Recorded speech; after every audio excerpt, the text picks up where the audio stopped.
This video is brought to you by CoolStuffInc.com and GatheringMagic.com, your place to explore the game. Hi, my name is Brian at the Snowcover Planeswalker channel, and this is my Daretti Scrap Savant deck.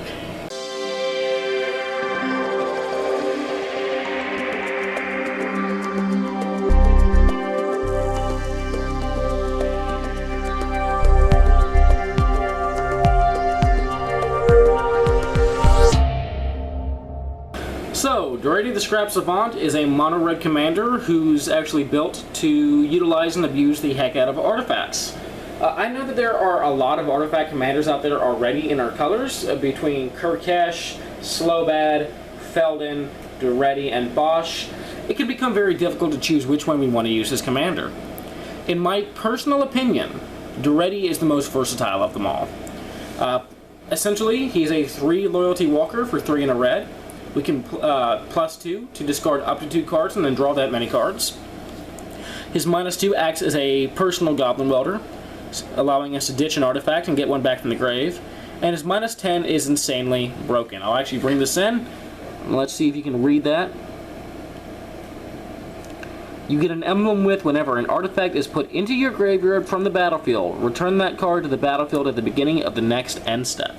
Now, I want to say before I actually get too much into this deck tech that even though I do not run Mycosynth Lattice, mainly because I don't own one, it does have a neat interaction with this card. I have asked several judges about this to confirm that this is indeed how it works, and they've all told me the same thing. If we sacrifice any card that was not originally an artifact to Daretti, but became one through Mycosynth Lattice or other means, it will still come back at the end of turn with Daretti's emblem, because it reads, when an artifact is put into the graveyard, not take an artifact from the graveyard and put it onto the battlefield. It responds to an artifact going to the graveyard, not the card's type while it is in the graveyard. So because it was an artifact when it went into the graveyard from the battlefield, it will still come back at the end of turn with Daretti. So I felt like that was an interesting ruling. I want to go ahead and bring it up. So yeah, if you have the Lattice, go ahead and run it. I certainly would if I owned one. Into the mana base, I won't explain these too much because they're pretty self-explanatory, but we're running the Urzatron lands. Really should get these in Black Border. Crystal Vein helps us get to our turn 2 Daretti much better, much faster. Workshop, because we're stupid and we wanted to spend this much money on a deck of cards. Yeah, 3 mana for an artifact, turn 1, I think I'll take that. Temple of the False God, we are in Commander and mana ramp is a thing. Scorched Ruin and Lotus Vale both act as great mana accelerants for the deck. However, be warned, they are both prime targets for Wasteland and Strip Mine. If you don't know, whenever they come into play, we have to sacrifice 2 untapped lands. And the Ruins gives us 4 generic mana. The Vale gives us 3 mana of any color. So obviously we're going to name red, and that's just a bunch of mana ramp. However, they are prime targets for removal. For manlands, we run the Blinkmoth Nexus and Inkmoth Nexus combo for infect damage, as well as both Mishra's Factory and Urza's Factory. Now, Urza's Factory is very unsatisfying. It will be coming out of the deck for Strip Mine, I think. Either a Strip Mine or an Ancient Tomb. I've just never used the ability to get tokens. It's too expensive for what it is. It's pretty bad, honestly. Artifact lands, we're running Great Furnace and Darksteel Citadel. These are broken in the deck because we can essentially give them pseudo-vigilance if we have the emblem in play. Go ahead and sack them up to get cards back where there are various sack outlets, and then end of turn they come back and they're untapped. So, yeah, pretty strong in the deck. It's always nice to have an extra sack outlet. Buried Ruin, because sadly we cannot run Academy Ruins, so we have to settle for the next best thing. Still though, pay 2 and tap, return an artifact from the graveyard to our hand. Not too bad. It's well worth the sacrifice. Phyrexia's Core, because I don't own a high market. I've been too busy buying other cards. I really should stop buying pimped out versions of cards that I already own and just start buying utility. But still, 1 mana, and we can pay 1 and tap to sack an artifact and gain 1 life. Not huge, but it is a sack outlet. Wasteland, because Gaia's Cradle is annoying. Valakut, one of the worst lands in the deck. It will be coming out for either a Strip Mine or an Ancient Tomb, because I've just never gotten to use it. It either gets hit with removal pretty quickly, or I just don't have enough mountains in play. And obviously, I cannot speak today. Also, coming into play tapped means that we don't get to accelerate with it very early in the game when we want to cast Daretti as soon as possible, so not a huge fan. Bazaar of Baghdad, tap, draw 2 and discard 3. Helps us dump a bunch of artifacts in the graveyard to bring back.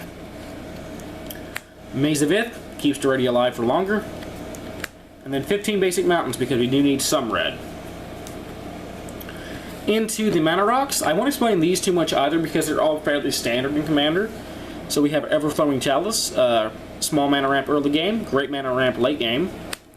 Mox Opal, it should be just Mox Ruby for us because it's essentially how it works. 0 mana for a tapped add 1 red to our mana pool almost 100% of the time. Lion's Eye Diamond is actually the least well performing of all the mana rocks in this deck.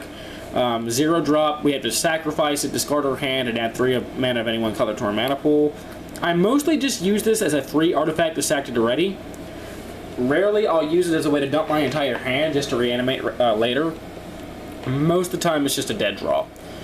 So I would take it out, however, it's been useful enough times that I'm hesitant to.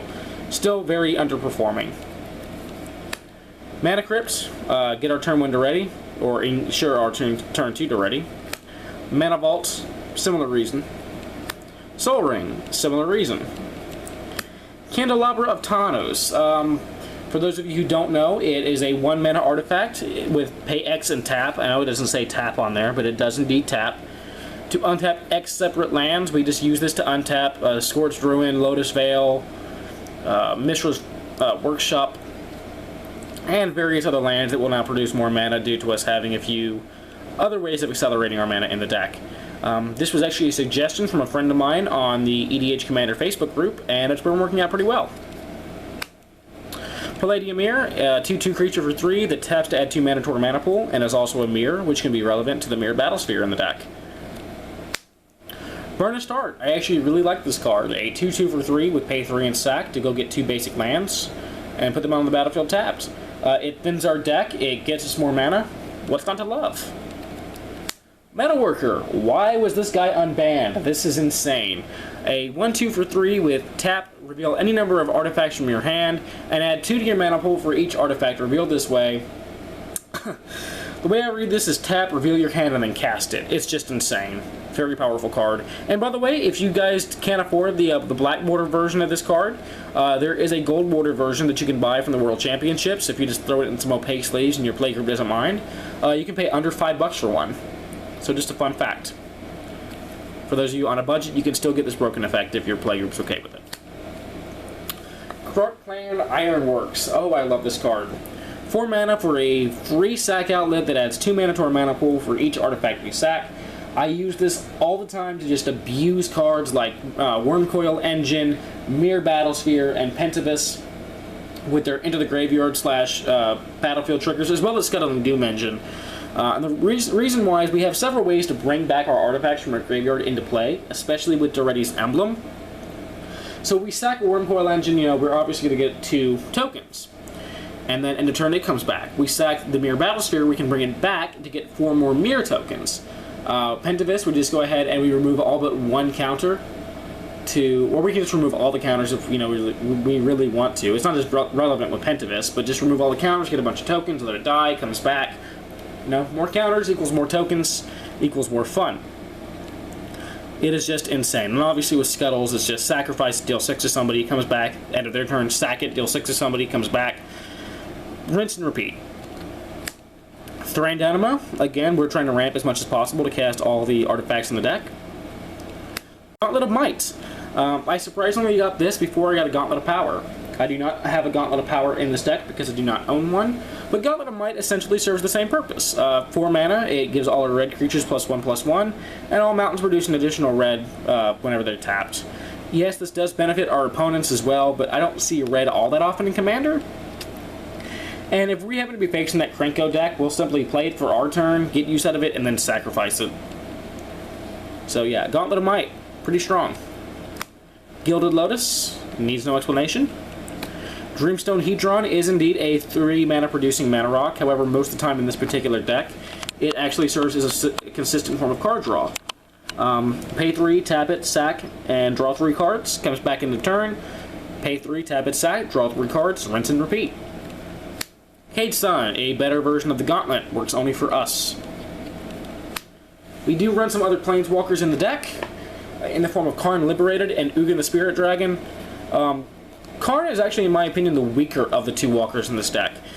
His ultimate can be funny, his minus can be relevant, however, his +4 is pretty lackluster, and ultimately he hasn't really won me any games. Ugin, on the other hand, is ridiculous and fun to abuse.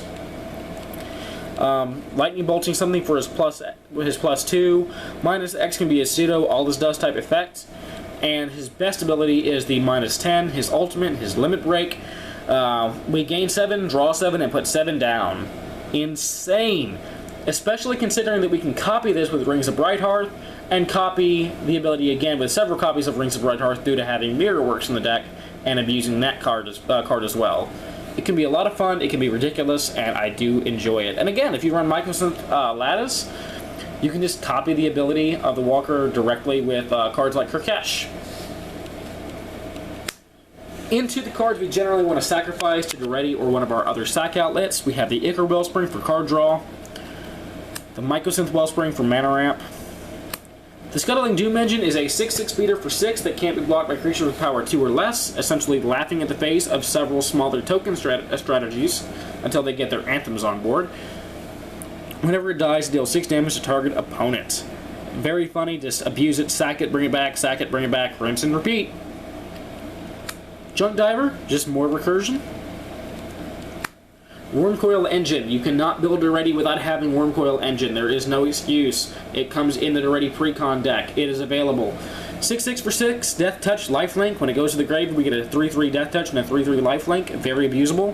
Just keep sacrificing it, bringing it back, sacrificing it, bringing it back, copying it. The tokens died end of turn. We get more tokens from the one that died. It is insane. And what I mean by that is we can either, when it's in the graveyard, what I tend to do with this is I'll sacrifice it to something, either Daretti or Goblin Welder or Krark-Clan Ironworks, get 2 tokens, use Feldon, get a copy of it, then use Kiki Jiki, get a copy of that copy, and just, it's insane. I think Kiki Jiki can copy tokens. I'm not 100% sure, I'll have to reread that. But then, you know, they die at the end of turn and we get more tokens out of it. Cathodian, 3/3 for 3, dies, we get 3. Sad Robot gets us a basic land and draws us a card when he dies. I think this guy is in every commander deck by this point. Ugin's Nexus, an all-star in the deck. Not only does it allow us to take an extra turn despite being in red, but it stops decks like Narset from going just insane with all of her taking extra turn effects. We don't want that. We definitely don't want that. So Ugin's Nexus is just an insanely valuable card. Myr Battlesphere, one of the best creatures in the deck. I don't think I need to explain this one all that much. Pentavis, a very close second. This guy is underrated. 0/0 for 7, comes into play with 5 1/1 counters. Pay 1, remove a 1/1 counter, get a 1/1 Pentavite. Pay 1, sack a Pentavite, put a 1/1 counter on it. Why is that so great? Because, okay, in response to your swings, I'll get 3 tokens, go to declare blockers, assign these 3 on your 3 attackers. During damage step, with the damage on the stack, I sacrifice them to my Pentavis, essentially fogging your creatures. Very funny. Bosch Iron Golem, not super impressive. A 6/7 for 8, trample, pay 4, sack an artifact. Deal damage equal to its CMC to a creature or player. It's not terrible. We can, again, just use this as a way to burn opponents out and get everything back at the end of turn. Its trampled effect is most relevant. We aren't casting it most of the time anyway. We're just cheating it into play. Karn Silver Golem. If you run the Mycosynth Lattice, you can use his pay 1 ability to just destroy all sorts of lands, which can be funny. But for me, he mostly serves as a way to deal with Mana Vault, or not Mana Vault, Mana Crypt, and other 0-cost cards, specifically artifacts. It's a great card. I like it a lot. It can also be a decent blocker. Steel Hellkite wipes out tokens, deals damage to the face with all our mana rocks to pump it. Insane card. Arcbound Ravager, this is just a great card in general. It's a sack outlet. It gets bigger and bigger and bigger. I don't know why it shut up so much. Modern needs to just chill out with all of its affinity, because I got this card for like $13 and now it's like $30. I don't know, but still, great card in the deck, an all-star. Definitely love it. Hellkite Igniter. This guy is insane, and I have not seen him in a single of the Daretti list. A 5/5 Flying Haste for 7, which is very easy for us to cast. Pay 2, it gets plus X plus O until end of turn, where X is the number of artifacts we control. This is an insane version of Fire Breathing, just dealing a lot of damage to our opponent. The second he comes into play, we generally have more than enough mana to pump him multiple times and just wreck face. Hellkite Tyrant, a 6/5 for 6 Flying Trample, already pretty decent value in my opinion.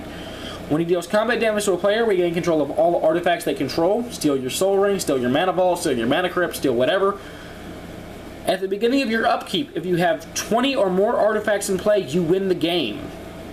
I've only ever won on that ability one time, but it is still an insanely funny card, and it's very, very well worth putting in the deck. However, I want to put an asterisk next to that and say that you need to have a way to deal with it before casting it, because it is a prime target for clone, and if your opponent clones this card and attacks you with it, you are pretty much screwed. Shivermere, it's a way to give your artifacts flash. What wouldn't you love about that? Tormod Script, it's a free artifact that we get back at the end of turn with Daretti's emblem in play to constantly exile graveyards. It stops graveyard-type strategies like Gov, the Guru of Spores, and any deck running a lot of flashback, really. Into some removal, we have Oblivion Stone. Just great mass removal for the board. Again, freaking Affinity has shot this card way up in price to well over what it should be. But still, amazing card. Just, yeah, we all know O-Stone by now. Insanely overpowered. Nevinyrral's Disc. We are in red. We don't have a lot of mass removal, so we have to run this. And again, it keeps coming back, so, why not? Spine of Ishsaw. Who does not like to infinitely vindicate? Answer, nobody. Bonfire of the Damned. This is probably our best mass removal spell in the deck, because late game, mid to late game, we have so much mana that we can just pump so much into this with its miracle cost and just do so much damage to our opponent. We do a fair amount of drawing in the deck, not nearly as much as blue, so there is a risk of running into Bonfire of the Damned. However, if that does happen, we can generally still get it off fairly decently for its double X cost. Rolling Earthquake, it's a backup plan. It's not as great as Bonfire, but we did need one more way of dealing with the board. You could very easily run Blasphemous Act instead, and indeed you probably should be. I just prefer the Rolling Earthquake for the hilarity of it. Mindslaver, this is the infamous combo piece with Daretti. Basically, the way this works is with Daretti's emblem on board, or just multiple ways to recur the artifact, and this in play, you win. That's basically just it. Just pay 4, tap, sack, control this player during the next turn. All your artifacts come back into play. Okay, well before I end their turn for them, I'll control this player, then this player, and it comes back to me again. And rinse and repeat. Just tap them all out, make them all vulnerable, beat them in the face until they all die. Mindslaver, just such a rude card. Rings of Brighthearth, a way to abuse Mindslaver even further, as well as abuse cards' abilities like Ugin on his ultimate. Insane. Mirrorworks, a way to abuse Rings of Brighthearth. Make a copy of it. Double the Ugin ultimate, or triple it, technically. Yeah, I don't need to explain this one too much either. It's just an insane card. The Chain Veil. Our commander is a Planeswalker. We have 2 other Planeswalkers in the deck. We want to get them onto their ultimate as fast as possible. The Chain Veil is the best way to do that. For draw power, we have Wheel of Fortune. Everyone dumps their hand and draws a new crypt. Gotta love that. Lore Seeker Stone. We have an empty hand a lot of the time. So most of the time it's just pay 3 and draw 3. Pay 3, tap, and draw 3. It's not insanely powerful, but it's definitely not one of the worst cards in the deck. It's been useful a fair number of times. Mind's Eye. We need to draw. A lot of our opponents are running blue. They're drawing a bunch of cards. We want to draw a bunch of cards. Let's go ahead and draw a bunch of cards. Unwinding Clock. Now all of our artifacts untap at the end of, everyone else's untap step. Because lol. Darksteel Forge. What makes the Nevinyrral's Disc even better? Making all of our artifacts indestructible. Again, hilarious synergy with Mycosynth Lattice. I would run one if I had it. I sadly don't. Still, though, every deck should be running a Darksteel Forge. And we're almost never going to cast it. Force Field. 3-mana artifact. Pay 1, lose only 1 life to an unblocked creature. Ha We're not dying to infect, we're not dying to commander damage, we want to stick around as long as possible and be annoying as long as possible. Also, there is a new card coming out in Magic Origins. I do not know the name of it off the top of my head, but it is a 5-mana artifact that gives us hexproof, which if you don't know, also prevents our opponents from redirecting burn to our commanders, because they have to target us and then redirect it. If we can't be targeted, they can't target the walker either, which is funny. But it also says when we would be dealt damage, we reduce all but one of that damage. We reduce 1 point of that damage. Combine that with Force Field, which reduces everything to 1. It essentially equals we can't be damaged. We want that too. Goblin Welder, one of the best cards in the deck. A 1/1 for 1 that taps to sack an artifact and get another artifact back, or we can use it to disrupt an opponent. There's a lot of artifact-based decks going around out there, and nothing is funnier than saying, you know what, you really don't need that send triplets. How about we go ahead and give you back that, cheap mana rock that you cracked earlier. Slowbat, Goblin Tinkerer, second artifact to give an artifact indestructible until end of turn. He's another sack outlet, and he keeps our artifacts alive. Kirkesh, a 4/3 for 4. Whenever you activate an ability of an artifact, if it isn't a mana ability, pay a red and copy it. Yeah, I like it quite a bit. I know a lot of folks don't run it. I personally enjoy it. We run Kiki Jiki and Fair Kiki Jiki. And when I say fair, of course I mean not so fair. Again, we use these to abuse cards like Myr Battlesphere and Wurmcoil Engine. Just make a bunch of copies, get a bunch of tokens, sack tokens at the end of turn. If they're cards like Scuttling Doom Engine or Wurmcoil Engine, we get additional benefits out of them dying, and we just go ahead and rinse and repeat. Powerful enough. For our tutors, we run Gamble, because for 1 red, getting what we want either in our hand or graveyard is perfect. Imperial Recruiter, because we want to go find Tinkerer, Welder, Feldon, or Kiki Jiki. Skyship Weatherlight, because tutoring for artifacts and creatures is great. Called off the Forge Master, it's a sack outlet that also allows us to get an artifact from the library onto the battlefield. Again, every single Daretti deck should be running this. Hoarding Dragon, whenever it comes into play, we get to search our library for an artifact and then shuffle it. Whenever it dies, we get that artifact. Obviously, I forgot to mention, we exile the artifact, and then whenever Hoarding Dragon dies, we get it. This is, again, an infinite tutor combo with Feldon. Very abusable. It goes to if it's in the graveyard, we make a copy of it, go tutor for an artifact, exile it, end of turn, sack the Hoarding Dragon token, get the artifact to our hand. So yes, it's an infinite way to tutor cards. Trash for Treasure, as an additional cost, sack an artifact, get an artifact back into play. And Scrap Mastery, it is the artifact equivalent of Living Death. Each player exiles all artifacts in his or her graveyard, then sacks all artifacts they control, then puts all artifacts exiled this way onto the battlefield. Insane, it ends games, it's a very powerful card, and again, every single Daretti deck or mono-red artifact deck, period, or even any deck that happens to be red that runs a lot of artifacts should be running this insanely powerful card. So that is my list for Daretti the Scrap Savant, and I hope you guys enjoyed the video. Feel free to leave your comments down below on if you run Daretti, what your favorite cards in the deck are, what your suggestions are. If you like the deck, you didn't like the deck, let me know. And if you like the video, feel free to rate, comment, and subscribe to CMDR Decks here, as well as my own personal channel, which is, again, Snow-Covered Planeswalker. Plains spelled as in the land type. Kind of a joke to old fogey there. But so yeah, like, comment, favorite, subscribe, and I'll see you next time.